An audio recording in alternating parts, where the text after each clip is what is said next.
Combing ऑपरेशनमध्ये Nigerian नागरिकाकडून मोठा मुद्देमाल जप्त करण्यात आला। 1,26,25,000 रुपये किमतीचं कोकेन जप्त करण्यात आले। नवी मुंबई गुन्हे शाखेने ही कारवाई केली। दोन्ही नायजेरियन नागरिकांना ताब्यात घेण्यात आले।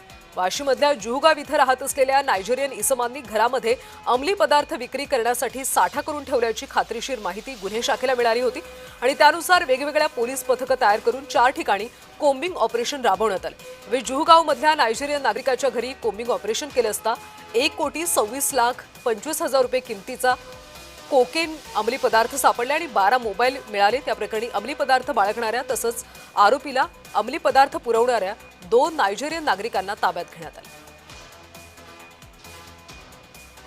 आणि या कारवाईबद्दल अधिकची माहिती घेऊयात आमच्या प्रतिनिधी कविता लोखंडे यांच्याकडून। कविता, पोलिसांनी नेमकी कशी कारवाई केली आहे?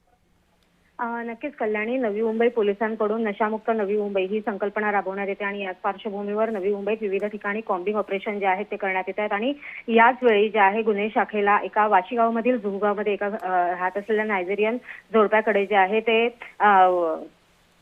अंमली पदार्थ विक्रीसाठी साठा करून ठेवल्याची माहिती जी आहे ती गुन्हे शाखेला मिळाली होती आणि त्यानंतर गुन्हे शाखेने वेगवेगळी पथकं तयार करून जे आहे ते 4 ठिकाणी जुहगाव येथे कॉम्बिंग ऑपरेशन सुरू केलं आणि त्याच दरम्यान एका घरामध्ये एका नायजेरियन नागरिकाच्या घरी जे आहे ते कॉम्बिंग ऑपरेशन केलं आणि या घरामध्ये जे आहे ते तब्बल 1,26,25,000 रुपयाचं जे आहे ते कोकेन घरामध्ये आढळून आलं आणि हे कोकेन जे आहे आता नवी मुंबई पोलिसांच्या गुन्हे शाखेने जे आहे ते ताब्यात घेतलेलं आहे आणि एकूणच आता याकडे नवी मुंबई पोलीस काय कारवाई करणार यावरती आणि तदनंतर नायजेरियन नागरिकांवरती जुहगाव येथे वास्तव्यास असणाऱ्या नायजेरियन नागरिकांवरती नवी मुंबई पोलीस काय कारवाई करणार, त्यांची कशा पद्धतीने चौकशी करणार हे पाहणं महत्त्वाचं असणार आहे।